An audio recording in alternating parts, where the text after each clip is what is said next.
Yeah, ground control, yeah, ground control. Wars are raging around the world. From Yemen to Nigeria, helicopter gunships are fighting on the front line. These machines are state-of-the-art, but sometimes civilians get caught in the crosshairs. The whole allegation is tailored towards embarrassing the Nigerian Air Force. So where do military pilots learn to fly these helicopters? Are you with the Nigerian Air Force? And are the sandy beaches of Cornwall and green hills of Devon being disturbed by other people's wars? Mowing people down with machine guns. I'm mortified.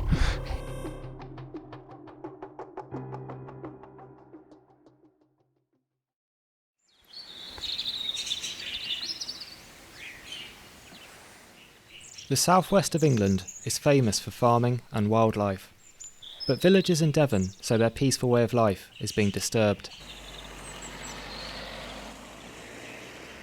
Parish Council records reveal complaints about jet helicopters running 7 days a week that hover at full power, even late into the night. One villager claimed the noise is difficult to live with. Some local people believe the helicopters are being flown by trainee pilots from the Saudi Arabian Air Force.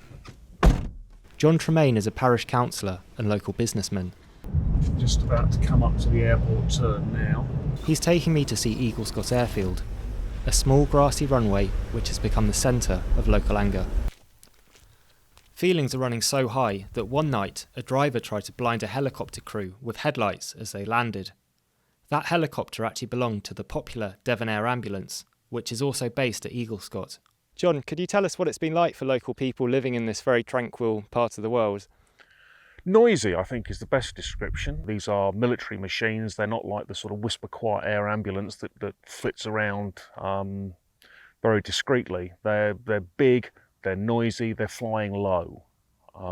They're not up at commercial aviation altitudes. They're low flying. So people object to that on its own. Other people are concerned, well, why the hell have we got Saudis here? They murdered journalists, they beheaded people in the streets, they've got an appalling human rights record in Yemen. Why are we training people who are doing such appalling things, appalling human rights abuses? Why are we training them? We shouldn't be training them. What's that over there, John? That's a helicopter. That's military, and these boys do some exciting flying sometimes. They get really low, scooting around over the top of the fields and the moors around here. That's the sort of noise that you would expect from one of the Cobham machines. The complaints in Devon have focused on helicopters flown by Cobham, a private company which runs a helicopter academy 55 miles away from Eaglescott at Newquay Airport in Cornwall. The company has close links with the UK military, and it also has a base in Saudi Arabia.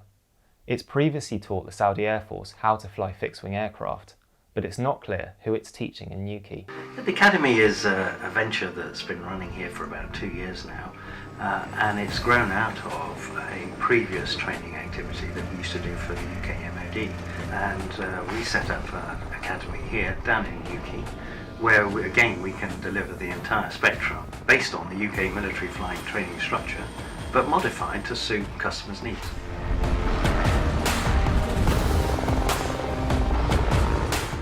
The Civil Aviation Authority does hold some records about Cobham training Saudi helicopter pilots in Newquay, but it told me these files are confidential. If Cobham is teaching pilots from the Saudi military, then this would be highly controversial.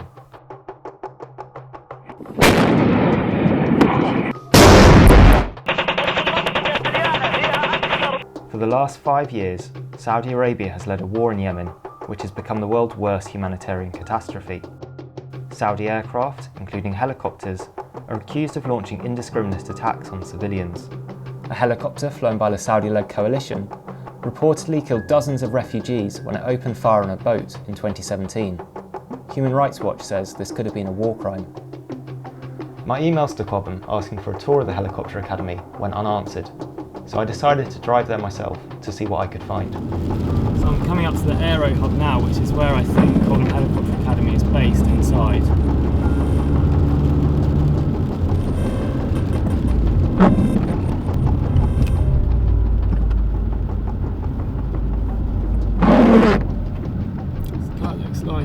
hangar on the left, and then there are various helicopters, including that one there. So I've arrived outside Cobham Helicopter Academy. I'm going to go and try and find the reception now and ask them the questions directly that they haven't responded to over email. As I approached, a Cobham helicopter began to power up. It was the same one that villagers in Devon had complained about. The noise was deafening. Communication became almost impossible. Oh, hi. My name's Phil Miller. I'm a journalist. I've been trying to contact Cobham Helicopter Academy. Okay. It's very loud out here. Am I able to come into reception? No, we're not accepting visitors on site. Oh, right, okay. You want to contact one of your related team? Yeah, I have been emailing all last week and not got any response. Right, okay, well, that's the only method of communication we can have. But as I was leaving, several men in flying uniforms walked past me. Hi, I'm Phil Miller. I'm a journalist. Are you with the Nigerian Air Force? Are you training at Cobham Helicopter Academy? You are? Which helicopters are you learning to fly? The interview was over, and security soon appeared to usher me away. So I'm now at a plane spotting site on the edge of the airfield where local people come to watch the aircraft, and you can hear the noise of the Cobham helicopter behind me. It's still practicing taking off and landing. It's one of the few aircraft to be using the airfield today with this really bad weather. They're clearly trying to get in some practice for the pilot cadets there. What's going on at that site is pretty well tucked away, and there's not much publicity. It seems like they don't particularly want people to know what's going on. The security were quite keen for me to leave. While I've been here, I've also seen an RAF transport plane from Brize Norton take off and land twice, so that's clearly doing some practicing as well. So it seems like this airfield is very much used by both the RAF and by foreign militaries such as the Nigerians and apparently the Saudi military as well. The Cobham Helicopter Academy is next door to an RAF base, but the Ministry of Defence told me it did not know the company was training Nigerian pilots. Cobham refused to answer my questions about which foreign militaries are studying in Newquay. The company's press office sent me the following statement. The Helicopter Academy is a highly professional international defence training organisation providing specialist helicopter training services. We are fully sponsored by the UK Ministry of Defence. The delivery of our training services for the UK and allied governments, military and public service operators from across the globe brings material benefits to UK foreign policy. On a local level, we are supporting 50 well-paid, highly skilled roles at Newquay Cornwall Airport. The statement did not answer any of my questions about Cobham's work with Saudi Arabia, which remains shrouded in secrecy. There are suggestions that instead of training Saudis, it has actually taught helicopter crews from other Gulf monarchies, such as Kuwait and Qatar, which have also fought in Yemen. But the fact Cobham is training Nigerian personnel is important alone. The day before I went to Newquay, Nigerian security forces had allegedly shot dead at least 12 civilians at a protest in Lagos. Everyone sit down, sit down, sit down!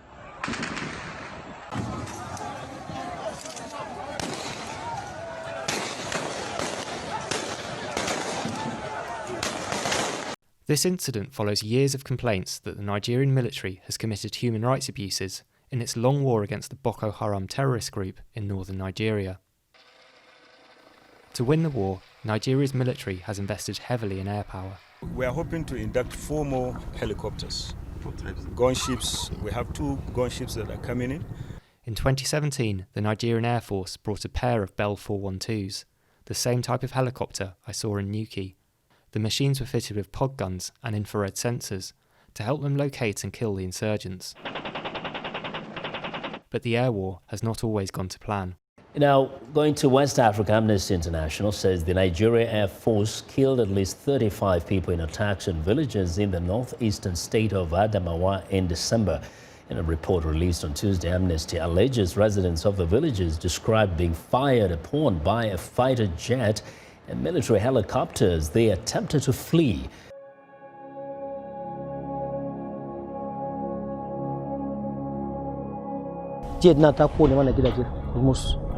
Kayayyaki mu da abin shi mu duka da sutura mu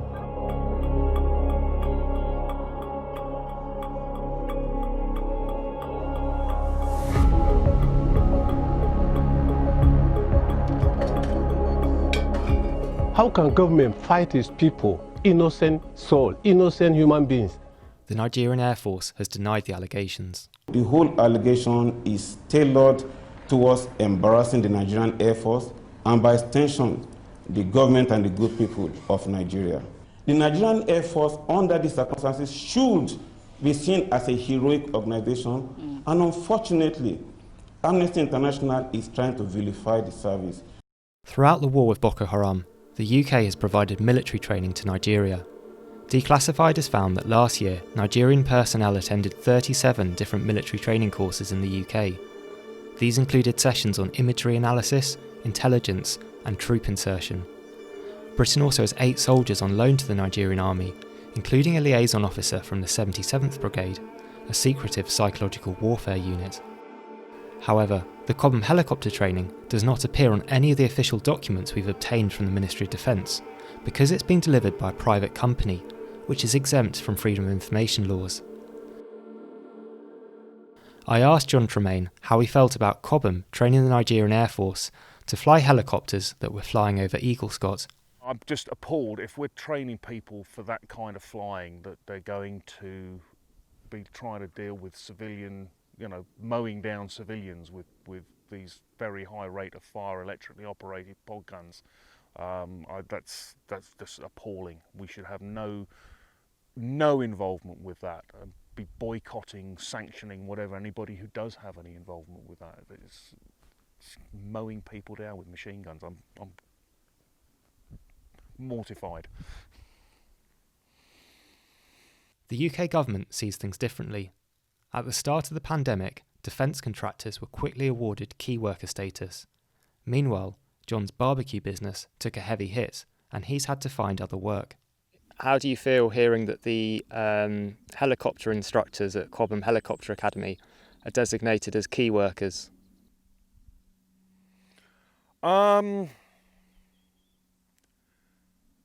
Yes, it doesn't strike me as being particularly key activity. Yeah, I don't know. I mean, the lunacy that surrounds the response to COVID-19 just seems to get ever more lunatic. They're key workers.